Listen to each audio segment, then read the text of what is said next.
Well, hello, you beautiful, world changing people.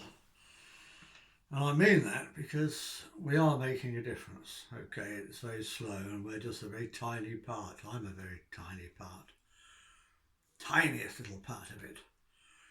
But we are making a difference, all of us collectively.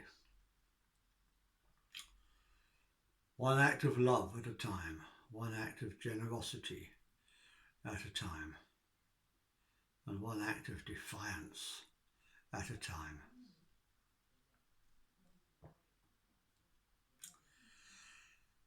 My nose is a little bit blocked today, so I hope it won't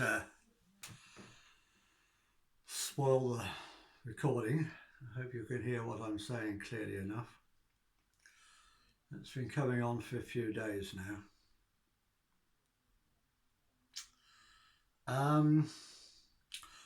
My friend Mark Bayersky, I just want to talk about him a little bit. He's a really brilliant guy. Um,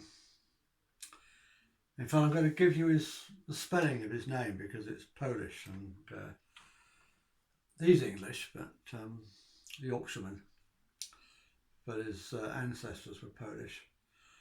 It's Bajerski,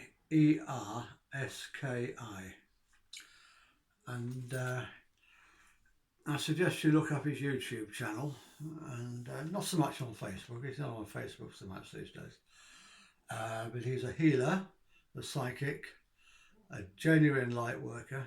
There's a lot of people who call themselves light workers, but this guy's the real deal, and a very, very wise man, and I highly recommend him. I met him when I was in Spain. Met him first time when I was in Spain.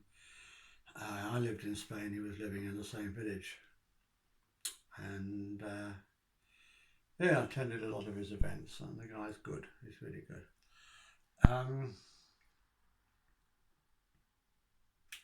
He has a saying. His saying is, "No one has the power over you."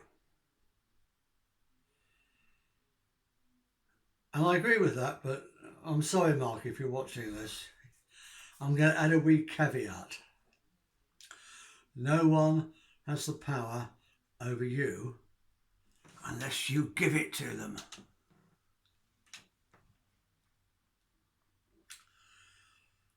People give their power away, mostly to government. And every time we give our power away, by acquiescing to some stupid law like this masks nonsense that's going on at the moment, we give away a little bit more of our power. We teach people how to treat us by what we allow to continue. And we have to stand up and show government where the boundaries are.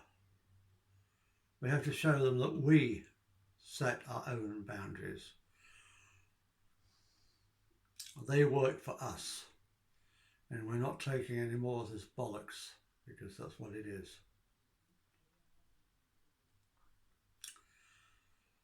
Got into a wee argument with somebody on Facebook a couple of weeks back about masks. I said that wearing a mask to keep out a virus is like putting up a chain link fence to keep out mosquitoes. And I stand by that.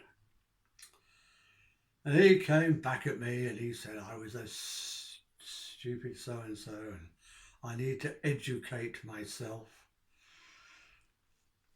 Viruses don't travel on their own, they travel in little moisture droplets that come out of our mouths and our noses. And they're bigger than a virus. So, yeah, I knew that. But I went and did the research and found out the actual numbers. And yeah, a virus is 1/100th of the size, 100 times smaller than the weave of a mask. And the moisture droplets are only a tenth of the size of the weave of a mask. So the same principle still applies. And he hasn't spoken to me since. If you're out there and you're listening to this, it's just science, it's just facts, it's not personal. We can disagree and still be friends, as far as I'm concerned. That wasn't Mark, it was somebody else.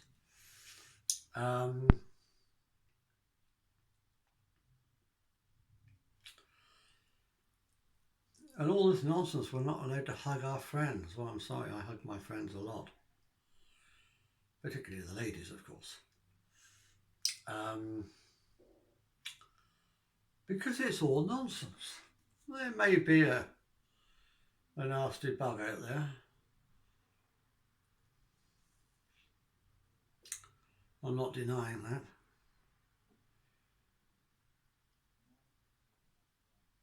The bogey bug, as I call it. We're all scared of the bogey bug. Ah!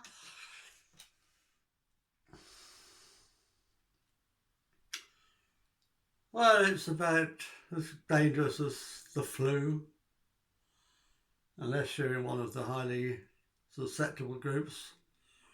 But then they're the same highly susceptible groups that are susceptible to the flu. So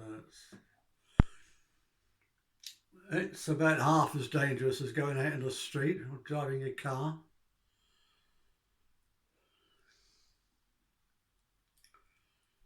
People die from cancer every day. People die from heart disease every day. Hundreds more than are dying of this bogey bug, or from this bogey bug. Well, none of them are from it, are they? They're all with it. No one yet has died from the bogey bug. According to official statistics, they're all dying with it. It means they've died of something else, but they also had the bogey bug.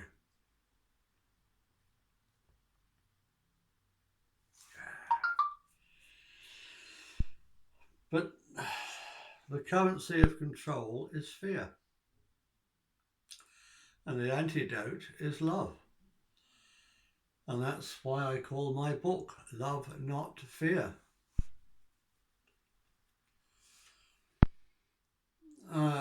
So many different ways that we bring fear into each other's lives. It's not just government, we do it to one another. The bogey bug is just one example. Mark tells a story about voodoo.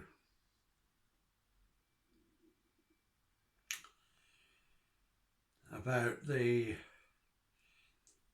chicken sacrifices and the pointing of the bone. And he points out that nobody ever is taken ill or dies from any of this stuff unless they know it's been done. It's not the pointing of the bone that's killing them, it's the fear. It's not the bogey bug that's killing people, it's the fear. And there are so many other fears. In my book, I list 10 different ways that not just government, but we also spread fear, the way we make each other live in fear. And how if we can just stop doing that, if we can take the fear out of each other's lives, we can live in paradise. We can build a heaven on earth.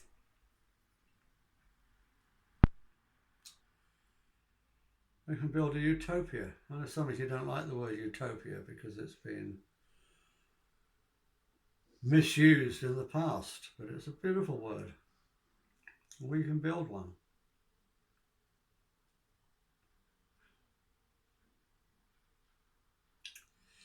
Just have to learn to live without fear.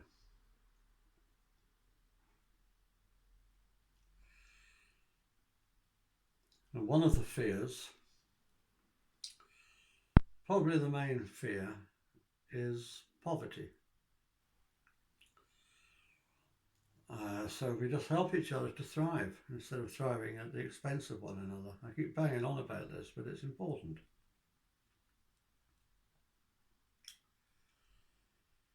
What a wonderful world this would be.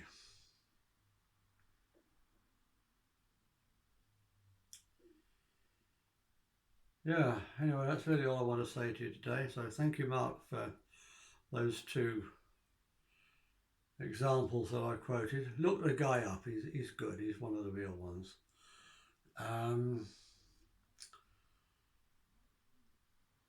So please, more and more people are liking these videos now and subscribing to the channel. So please do hit the subscribe button below. And the little bell so you can be notified when I do a new video. And that's it for today. Namaste.